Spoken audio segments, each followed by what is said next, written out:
Hello, everyone. Sorry about that.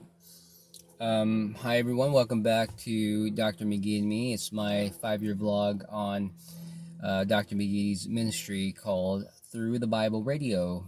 I'm going to link the description down below, ttb.org. I mean, you could just, it's that simple, so you can go. I encourage you to listen to the broadcast yourself. You're going to get more out of it. Like the host mentioned, Steve, he's going to save a seat for you, and I'm going to keep holding the door for you. So I hope you guys join the bus soon. Yesterday and today's lesson, I always combine the two just so I can make the videos, just 2 a week. Again, courtesy, good idea from a buddy of mine, little man in Texas, EMC. Who's also a rapper, by the way. He encouraged me, inspired me to rap for God. So that is something that we're cooking. Oh, not we, but I'm cooking up. He's cooking up himself. Can't wait to see where that young man goes in the future. Praising God. So God gets all the glory. But I'm just gonna summarize because you're not gonna. I mean, it's like almost 30 minutes each day. So everything he said is wonderful. So I encourage you to jump on the bus and listen for yourself. But I wanted just to highlight a couple of things that he mentioned that I thought was interesting to mention. Basically, the main bullet points from yesterday. It went over chapter 3, 1 to 13. And he mentioned that was is it still sprinkling? No, it was sprinkling earlier. The origin, maybe not the origin, he said we don't know where sin originated, but where sin began with a temptation. And one of the things that I'm just quoting him, and I thought that was interesting, because I always wonder, like, why did God put the tree in the garden near, man, if he didn't want us to eat it, right? Well, of course he commanded us, and I understand it now. It was, it's a test. And Dr. McGee, righteousness is innocent. This is his quote: righteousness is innocent that is maintained in the presence of temptation. Character can only be developed under temptation. And it makes sense, because there's many times where you and I, we get tempted, and when sometimes we fall, sometimes we resist. And lately I've been resisting a lot. I wouldn't say a lot more, but I'm getting stronger with the resistance. It's just like that muscle. You got to flex it a couple times. And it's all glory to God. I mean, it was him putting, again, I don't know if he gave me a new heart, but in the dream, he reached out to me and, like, gave me something. Like, he put something in me. It was like a thing. I don't know if it was in my head or in my heart, but he put something in me. And since then, it's been a lot easier to resist temptation. And I actually recognize the pattern when it's happening. I resist. And so I feel like now I'm on that path to where, well, I've always been, but I'm getting stronger is my point. So thank God. Glory to God. Awesome, right? So back to yesterday's teaching, and why the serpent approached Eve, not Adam, right? And I always thought that because she was a weaker vessel, right? God made man first and made Eve out of the rib, so that hence she's a weaker vessel. Not true. Based on what Dr. McGee said, that he probably spent a little bit more time on Eve. That's why women are so beautiful, right? But he hinted at the fact that it's because God gave the command to Adam. Adam gave the message to Eve, so she was one person removed. She didn't get it straight from God, right? It's kind of like that that game that we play. It's called telephone, right? One thing you said here, the next person by the end of the line, when you whisper, it's going to sound totally different at the end, even if you try the very hard. Like if you put like a contest, right? You would still butcher it, and that's just what happens when you're that far removed from the original source. And he also mentioned that, so in a sense, I feel like if you had to go and tempt someone, you probably tempt the person that didn't get the message straight from God, right? So the, I guess, the faith, or the command is not, I don't know how to extrapolate it, but I hope you guys understand what I'm trying to say. It's just like, well, you didn't get it directly and you got it from a third person, right? It's not, it's like, it's always that you want to hear it from the horse's mouth, right? And that kind of idea. if the horse is talking, I want to hear it from the horse's mouth. I don't want you to tell me.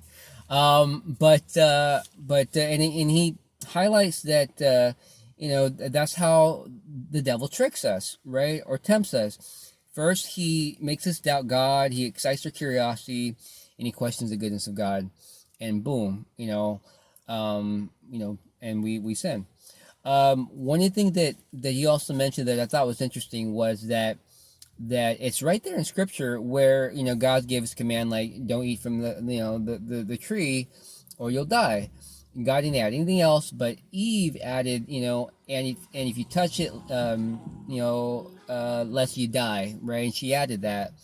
Why do we do that? Is it human nature to kind of like always to add, to put our own spin on it, to just like if you were doing a cover on a song, you want to make it yours, right? So you kind of change it up a little bit. Don't know why it's there, but it's from the beginning of time, so you can see how where it originated. And he always mentioned that a lot of these cults have been started from the past. It's always been women, because I'm not sure if that's true or not. I haven't had time to check it out, but I'm just going to take his word for it.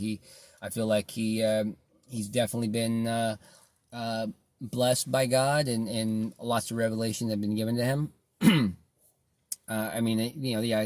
He's been gone for 20 years, and his ministry is still growing, right? Over 120 languages, so obviously they got the ball. But yeah, anyways, doubt always leads to disobedience, and I've been there many times in the past when I fell off the saddle. Excuse me, I just had some water and it's coming back up. Today's lesson was chapter 3 to 14. Oh, and another thing, I always I wanted to go back to yesterday's lesson, where he talks about how when they ate from the fruit, and God was walking in the garden, and they ran and hid themselves, right? And they sowed fig leaves, and when God who told you to eat it? That I command you not to eat. And Adam pointed to Eve, and you can see how that's what we do. And a lot of times when we're confronted with doing something wrong, it's human nature to always pass the buck. And I get it on my calls all the time, right? Customers are blaming the last person they talked to. The agent's blaming the customer. The customer's blaming the kid. The kid's blaming the mom. They're blaming me, and I do it too sometimes. Like I'm just as guilty. Like I'll point the finger elsewhere, but it's catching it. It's catching it and trying to not do it. I mean, that's the idea of of perfecting righteousness, right? Just you got to try. Quit pointing the finger. Quit playing the victim game, right? But anyways, back to and Eve did the same thing. I mean, she was pointing to the serpent, right? And passing the buck. Today, Dr. McGee, his main thing that he wanted to highlight was it was the first time that God gave a prophecy to man, right? It's in Genesis 3:15 when he talks about, and I will put enmity between thee and the woman, and between thy seed and her seed. And one of the things Dr. McGee made me aware was it hinted to the virgin birth. Like, why not his seed, right? It was her seed. And I just didn't notice that before, right? It's really interesting. And for the things for the main bullet points today that he wanted to talk about was how do we, we're not adequate to come to God, number one. Number two, the fig leaves was not acceptable because we made it, right? It's because of because of our pride, self-made. It's we can do it alone. We can do it ourselves. We don't need God. Number three, God must provide the covering.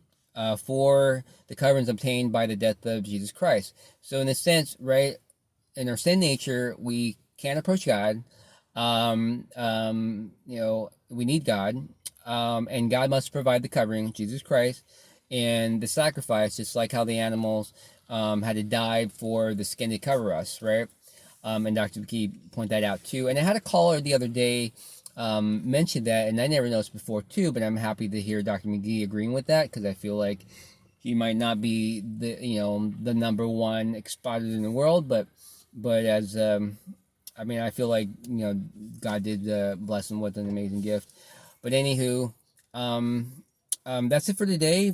Uh, Nothing really happened today at work that was notable, I would say, other than just a typical work day. But yeah, something that mentioned that interesting. I'm parked outside my apartment complex here in the Bible truck, and there's a basketball court here, and it's been locked because of COVID, and occasionally you'll see people inside, and the gate is open, right? Like maybe in the last, I don't know, year, I've seen it opened less than a handful of times, and it's random. Like I don't, it's somebody that has the keys open it one day because they wanted to play and they just left it until they lock up. I have no idea. I just wanted to mention that. Like if you're living in my apartment complex, you got the keys. Like open it, let everybody play. But yeah, anyways, yeah, that's all for me. I hope this was informative. Please check out Dr. McGee's ministry. You can find it online, ttb.org. I'll put the link in the description. Join the Bible Bus. Let's talk about this. I would love to do a home group. And if this is helpful, go ahead and share it with some people, all right? Thank you so much. I love you, and I'll see you in a couple days. Bye.